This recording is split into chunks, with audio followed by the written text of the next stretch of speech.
जैसे रोगी होता है, रोगी को ये पता लग जाता है कि दीर्घ रोग है और यहाँ के लोकल हॉस्पिटल के डॉक्टरों ने मना कर दिया है कि आप जाइए ऑल इंडिया इंस्टीट्यूट दिल्ली में।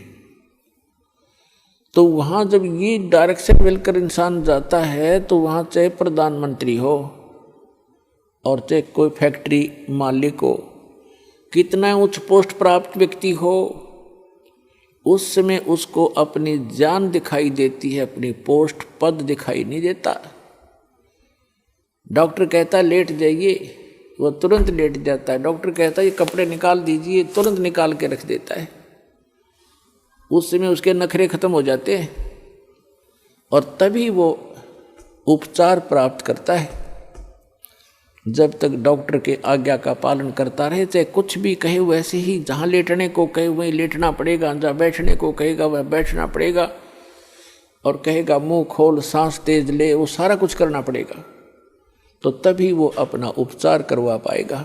तो ठीक इसी प्रकार जब आप सतलोक आश्रम बरवाला की तरफ आवें, संत मिलन को चालिए तज माया अभिमान, और जो जो कदम आगे रखे ओ हे यज्ञ समान, तो आपको इतना पुण्य मिलता है यहाँ आने का। आप क्योंकि संत है नहीं पृथ्वी पर कोई, संत मिलन को चालिए, संत की तरफ चलने मात्र से इतना लाभ है, फिर यहाँ का किक लाभ होगा वो तो गिनती नहीं हो सकती। अब जब तक अभिमान है ये प्राणी उभर नहीं सकता। एक नित्यानंद नाम के संत हुए हैं, नित्यानंद नाम के। वैसे वो ब्राह्मण जाति में जन्मे थे, लगभग 250 वर्ष पूर्व की बात है। उनका घर का नाम था श्री नंदलाल, नंदलाल नाम था उनका।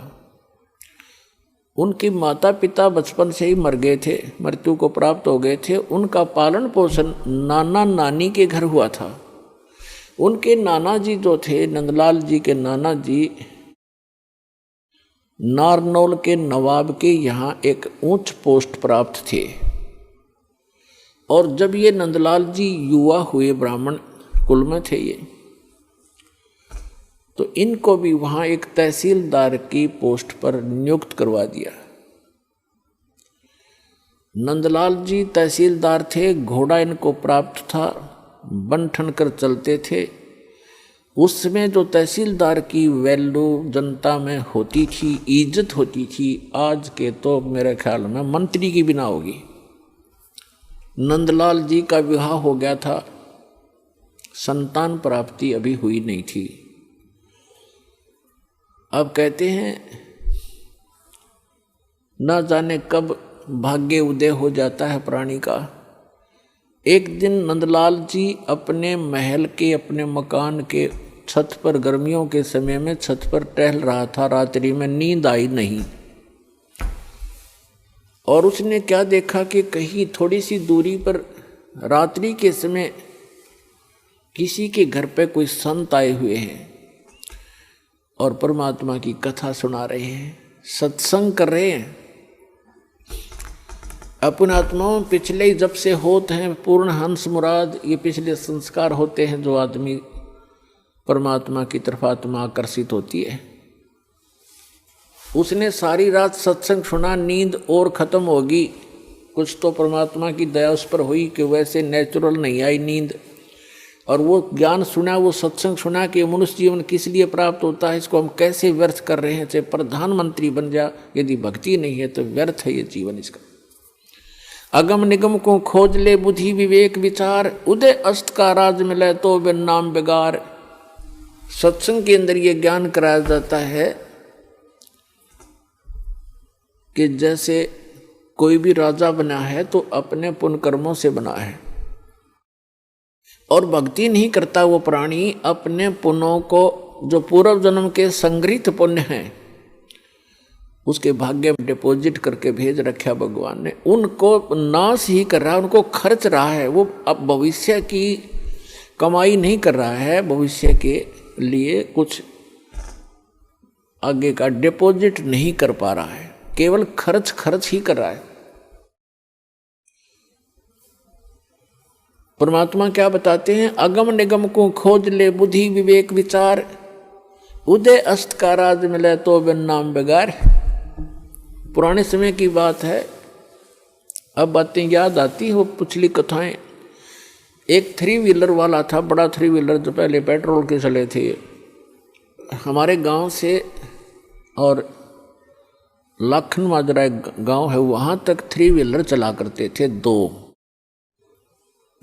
उनमें से एक नहीं आया। एक दिन दूसरे ने पूछा कि कल क्या कारण हुआ, पहुंचे नहीं। तो उस 3 व्हीलर वाले ने बताया कि कल मैं बेगार में फंस गया था। बेगार क्या होती थी कि पहले पुलिस वालों के पास ये मोटर गाड़ियां नहीं होती थी। वो किसी भी जीप वाले को या किसी टेम्पू वाले को, उस 3 व्हीलर वाले को या 4 व्हीलर वाले को सामने खड़ा कर लेते थे थाने का आगे। कहीं रेड मारनी हो, किसी प्रकार की कोई भी उन्होंने कहीं जाना होता था क्षेत्र में, तो उन्होंने पकड़ लिया पुलिस वालों ने, और सारा दिन उसको टिकन नहीं दिया। को 20 गांवों के अंदर पहुंचे, इधर उधर गए, और तेल भी उस 3 व्हीलर वाले ने अपने पल्ले से डलवाया, अपनी जेब से। तेल भी उसने अपनी जेब से डलवाया, और सारा दिन मनमाने 200 से 300 किलोमीटर का क्षेत्र तय कर दिया। आम आदमी तेनो दिखा जानो बड़ा स्पीड से चल रहा है, बड़ी कमाई कर रहा होगा, और कर रहा था अपने ही पल्ले से खर्च कर रहा था। तेल का भी कमाई तो थी नहीं उस दिन। तो उसको बिगाड़ बताते हैं। तो 3 व्हीलर वाले ने बताया कि मैं ऐसे ऐसे कल पुलिस का फंस गया था बिगाड़ में, और 200 रुपये का पेट्रोल अपनी जेब तक फूक का आया। कल कुछ चवन्नी मिली नहीं। उस समय के 200 रुपये आज के 20,000 रुपये, इतना वो खर्च हुआ उसका। तो पुण्यात्माओं, जो आज कोई भी उच्च पोस्ट प्राप्त है, कोई डॉक्टर है, इंजीनियर है, चीफ इंजीनियर है, IPS है, IAS है, जज लगे हैं, मंत्री हैं, मुख्यमंत्री हैं, प्रधानमंत्री हैं, या MLA MP बने हैं, या अन्य कोई अच्छे व्यावसायिक व्यक्ति हैं, धनी हैं, तो वो क्या करते हैं, जैसे परमात्मा उनके लिए बताता है कि अगम निगम को खोज ले, भविष्य के बारे में कुछ सोच और बुद्धि विवेक विचार। उदय अस्त का राज मिले तो बिन नाम बेगारे। पूरी पृथ्वी का यदि राजा हो, और तो छोड़ो सारे छोटे मोटे शासकों को, कहते हैं पूरी पृथ्वी का राजा हो और उसके पास ये सत्य भक्ति ना हो, अब उसकी चहल पहल न देखे, तो आदमी ने सोचा इस जैसा सुखी नहीं रही तो बड़ा ठाठ कर रहा है। और ठाठ तो कर रहा है लेकिन अपने जीवन को 12 बाट कर रहा है। पिछले जन्म के पुण्यों को अपने ही पल्ले से खर्च कर रहा हो चक्रवर्ती राजा बनकर, और भविष्य की कमाई उसकी बन नहीं रही, क्योंकि वो बेगार कर रहा है। बेगार तो बेगार वाले की इनकम नहीं होती पर स्पीड पूरी होती है। राजा का पूछकर एक छोटी सी स्टेट के चीफ मिनिस्टर का शेड्यूल पूछ लो दिन का कितना का होता है। 6 तो मीटिंग अटेंड करेगा, फिर कोई MLA भागने को हो रहा है उसकी चिंता में टेंशन में फ़ोन पर फ़ोन करेगा, और फिर इसी व्यवस्था में पूर्व जन्म के पुण्यों को नाश करके और हाथ झाड़ कर चला जाता है। परमात्मा बताते हैं कि क्या मांगू कुछ थिर ना रहाई, और देखत नैन चला जग जाई। 1 लख पूत 1.25 लाख नाती, उस रावण के दीवान बाती। और कहते हैं कहे कबीर अंत की बारी, जैसे हाथ झाड़ कर चला जुआरी। ये प्राणी ऐसे जाता है जो सतभक्ति नहीं करता, केवल इस राजपाट या इस संसार के झूठे ठाठ को ही संग्रहित करने में लगा रहता है। जैसे जुए में हारा हुआ जुआरी हाथ मसलता जाता है, खाली हाथ जाता है, रोता पीटता जाता है। तो परमात्मा कहते हैं कहे कबीर अंत की बारी, जैसे हाथ झाड़ कर चला जुआरी। ऐसे जाओगे सतभक्ति नहीं करते तो। अब नित्यानंद जी अपने मकान की छत के ऊपर ये सब ज्ञान सुनकर विचलित हो गया, इतना प्रभावित हो गया, तड़फ उठी आत्मा कि क्या कर रहा हूं मैं, और करना क्या चाहिए था। कुछ ब्राह्मण घर में जन्म, ब्राह्मण लोग परमात्मा को अवश्य याद करते थे, चाहे गीता के माध्यम से, चाहे श्री कृष्ण जी के रूप में, लेकिन पोस्ट प्राप्त होने के बाद इस जीव में अभिमान हो जाता है। आज से लगभग 250 वर्ष पहले ब्राह्मणों की एक बहुत विशेष रिस्पेक्ट होती थी समाज के अंदर, और ये सर्वोच्च कास्ट मानी जाती थी। इस कारण से भी अभिमान एक ब्राह्मण के घर जन्मे व्यक्ति में स्वाभाविक हो जाता था कि मैं ब्राह्मण घर में जन्मा हूँ, ब्राह्मण कुल में जन्म है। दूसरे फिर वो तहसीलदार की पोस्ट, अब ये दो जबरदस्त बाधा उसके साथ अड़गी। एक तो ये कि हम तो जगत के गुरु ब्राह्मण, और एक सिंपल संत कहीं बैठकर कोई ज्ञान सुना रहा है और बता रहा है कि गुरु बिन माला फेरते, गुरु बिन देते दान, गुरु बिन दोनों निष्फल हैं, चाहे पूछो वेद पुराण। रामकृष्ण से कौन बड़ो उन्हों भी गुरु कीन, 3 लोक के वेद धनी गुरु आज्ञा थी। उधर से ये बातें कसोट रही उसको कि गुरु के बिना बात नहीं बने, और उधर से वो कह रहा कि मैं तहसीलदार और ब्राह्मण, और कैसे जाके एक संत के सामने, सिंपल मैन के सामने अपना शीश नवाऊं, जाके कैसे नतमस्तक होऊंगा, नहीं जाऊंगा। फिर वो बातें याद आती है कि कबीर हरि के नाम बिना ये राजा रसब हो, माटी लदे कुमार के और घास ना नीरे कोई। परमात्मा की वो बातें याद आती, सत्संग के वचन कि भक्ति नहीं करी तो जीवन नाश हो गया। और गुरु बनाने जाता है तो कुल के लोग क्या कहेंगे, ऊपर से तहसीलदार, और कैसे शीश निभाऊं जाके।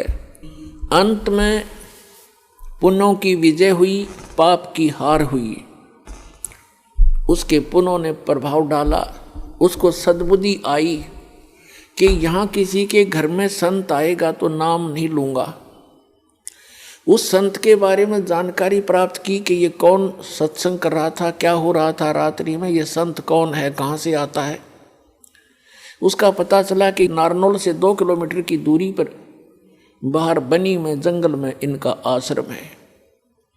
तो नित्यानंद जी ने सोचा कि सुबह सुबह चला जाऊंगा वक़्त से, उस समय तक गांव के नगर के लोग कोई नहीं पहुंचे होंगे और किसी को पता नहीं लगेगा कि तहसीलदार और ब्राह्मण किसी का चेला बन गया, और वक़्त से जाके नाम ले आऊँगा, फिर अपना वजन कर लिया करूँगा। तो इस उद्देश्य से वो वक़्त से उठा अगले दिन, नेक्स्ट डे, और घोड़े पर सवार हुआ, मुंह अंधेरे वक़्त से पहुंच गया, जा रहा था आश्रम की तरफ। उधर से वही संत, क्योंकि रात्रि के समय तो वो अपना सज धज कर जैसे भी कपड़ा उपड़ा लाल पीड़ा बांध के और गया हुआ था। उस समय वो सिंपल एक सफ़ेद धोती लपेट के और सिर के बाल मुंडवा रखे थे, उसने उस तरह फिरवा रखा था संत जी ने। गुमानी दास नाम था, वो विष्णु उपासक वैष्णव पंथ के संत थे। और उस समय ये सोन को सोन गणे माना करते ब्राह्मण लोग खास कर। अब वो ये सोचकर चला था कि आज मैं मेरा जीवन सफल करने जा रहा हूँ, जैसा कि उसने सत्संग में सारे पहलुओं पर ज्ञान सुना था। आज मैं एक अनमोल काम करने जा रहा हूँ अपने जीवन का। और सामने से क्या देखा कि एक कचकोला कति कोरा उस तरह फिरवाया आदमी आवे। तो उसने अपने मन में जोड़ जुगाड़ किया कि देख ये कैसा मनुष्य व्यक्ति सुबह सुबह टकराया मुझे, मूंड मंडवा रखा इसका। क्योंकि मूंड तकरीबन ऐसे मंडवाते थे जिसका कोई मृत्यु हो जाती, उसको अपशकुन माना करते। तो फिर उसने सोचा भी वापस तो मुड़ूंगा नहीं, बार बार दाव लगे नहीं। तो उसने अपने ही सोच से क्या सोचा कि चल इस सोन को सोन के अपना कुछ जंतर मंत्र सोचा। उसने क्या सोचा घोड़े के निकट जब वो व्यक्ति आया, शीश मुंडवा रखा था जिसने, मूंड मुंडा रखे थे, बाल कटवा रखे थे, उस तरह फिरवा रखा था, उसके निकट घोड़ा रोक के और सिर में मारे, ऐसे आंगली टोले मारा, टोले बोला रे नो टोले मारे ने बोला मनु से तने आज जाना था मेरे आगे, मैं तो एक बहुत जरूरी काम में जा रहा था, तू कहाँ मर रहा सामने। अब वो संत उसके मुंह की तरफ देखे कि दिखे था सज्जन आदमी, और यू करे मेरे गिल बकवाद, क्या करे इसने बता, शर्मट टोले मारे मेरा। अब क्या बोला भाई, संतों के साथ तो एक दो रोज खसनिए आया करें जंगल में। वो संत उसकी तरफ देख कर चलता पड़ा। अब वो पहुंच गया डेरे में, वहाँ एक दो चेले रहते थे, उन्होंने देखा भी कोई अच्छा अफसर आ गया, घोड़े पर तो अफसर का ही आना होता है। वो नीचे उतरा, घोड़ा वर्क से बांध कर पूछा कि भी महाराज जी कहाँ हैं। उन भक्तों ने कहा जी आ जाओ बैठो, वहाँ बिछा दिया जैसा भी बिछोना होता है आश्रम के अंदर, अभी आने वाले हैं, स्नान करके घूम फिर के आएंगे। अच्छा, वो बैठ गया। अब संत जी घूमने गए थे इस साइड से, आगे दूसरी साइड से घूम कर नहा धो के, और वो आकर बैठे, आसन था सामने, और सामने वो बैठा नित्यानंद कति। अब उनकी हुई आंख चार दोनों की। संत ने देखा ये तो घोड़े वाला वो ही है भाई जो मेरा टोले मार के गया था सिर में। अब नित्यानंद जी ने देखा ये तो महात्मा था वही जिसको मैंने रास्ते में छेड़ दिया था। अब नित्यानंद जी शर्मिंदा हो गया, नीचे न गर्दन होगी नो, ऊपर न नाड़ करी नहीं, क्योंकि पुण्यात्मा थे। घना लज्जा गे और नीचे गर्दन कर ली नो, और चरणों में गिर गए। तो संत जी कहने लगे कि भाई देखो बच्चों, यदि कोई कुम्हार से गढ़ा लेने जाता है मटका, तो उसको ऐसे टोले मार मार देखता है खरा है खोटा। तो भाई तुमने गुरुजी को टोले मार के परख लिया, कोई बुरी बात नहीं बेटा, ये सही बात है कि नहीं बाजता। इतना सुन के और चरणों में बुरी तरह गिर गया, क्योंकि उसकी मरोड़ निकालनी थी, उसका ऐम खत्म करना था परमात्मा ने। और करबद्ध होकर कहने लगा, हे मालिक मैं बहुत नीच आत्मा हूँ, और आप सचमुच संत हो, मैंने आपके साथ इतना अभद्र व्यवहार किया, आपने फिर भी मुझे सीने से लगा लिया। अब नित्यानंद जी के और हृदय में यह बात गहरी उतर गई कि भी सचमुच संत है, नहीं तो धमका देता, भगा देता, और नाम भी देता तो हृदय से ना देता तो मेरे आना भी विफल होता। तो संत ने कोई दुख नहीं माना, कोई बात नहीं बेटा, आपका उद्देश्य गलत नहीं था, मैं समझ गया था। जब तुझे यहाँ देखा तो मुझे आइडिया लगा लिया ये आदमी नेक है, ये कह ये रहा था कि मैं जा रहा हूँ शुभ काम के लिए, तू आगे काम मर गया। तो उससे भी उसने आइडिया लगा लिया कि आदमी खास है और प्यासा है भगवान का। तो नित्यानंद जी ने दीक्षा ले ली, और दीक्षा लेकर के फिर उसकी पत्नी ने विरोध शुरू कर दिया। इतना विरोध कर दिया कि उसको ये डर हो जाता है इन बहनों को अज्ञान के कारण कि कहीं ये घर ना छोड़ दे। लेकिन साधु संत जो होते हैं वो घर छोड़ने की नहीं कहते, और जो बुराई छोड़ कर भक्ति करने को कहते हैं। लेकिन उसको जैसे भी आसपास की औरतों ने भी पट्टी पढ़ा दी, ये तो बाबा बनेगा, ये तो घर छोड़ देगा, इतनी भक्ति करता है, रोज आश्रम में जाने लग गया। तो उसने उसके गुरुजी को भी अभद्र व्यवहार कर दिया उसकी पत्नी ने। तो उसने नित्यानंद जी ने देख लिया एक दिन, तो उसने प्रार्थना करी परमात्मा, या तो ये मार्ग नहीं याद दिलाना था ठीक से, अपने डले ढो रहा था, कर्म फोड़ रहा था, फोड़ लेता। और हे परमात्मा भी अब बाधा बन के खड़ी होगी, या तो इसने सद्बुद्धि दो, ना इसकी माटी सुंगवा लो परमात्मा, या तो इसको सद्बुद्धि दो कि ये भी मेरा साथ दे, भक्ति करे, अपना कल्याण करवा ले, और नहीं तो दाता इसने वापस ले लो, तेरी आत्मा ने, मुझे जरूरत नहीं संसार की। कुछ दिनों के बाद क्या हुआ, 5-6 महीने के अंदर ही उसकी पत्नी बीमार हुई, मृत्यु को प्राप्त होगी, उसने घर त्याग दिया। और यहाँ हरियाणा के अंदर एक जटेला जोड़ है, 4-5 गांवों की सीमा का ज्वाइंट है, इकट्ठा के वहाँ जंक्शन है, वहाँ एक बड़ा जंगल सा था, उसमें रहने लग गया। अपने आत्माओं उस समय उस नित्यानंद जी को जब ज्ञान हुआ, उसका नाम नित्यानंद रख दिया उस संत ने, नंदलाल से बदलकर, तब वो नित्यानंद नाम से प्रसिद्ध हुए। तो नित्यानंद जी ने फिर क्या कहा है कि ब्राह्मण कुल में जन्म था, मैं करता बहुत मरोड़, और गुरु गुमानी दास ने दिया कोबद गढ़ तोड़। कि मैं ब्राह्मण कुल में जन्म होने के कारण गणाभिमानी आदमी था, और गुरु गुमानी दास ने, उनके गुमानी दास नाम थे गुरु जी का, कि गुरु गुमानी दास ने यो दिया कोबद गढ़ तोड़। ये कोबद का किला था, मान बढ़ाई अहंकार, और जब तक इसका नाश नहीं होगा इतने भगवान मिला नहीं। सिर सौंप्या गुरुदेव को, सफल हुआ ये शीश, नित्यानंद इस शीश पर आप बसे जगदीश।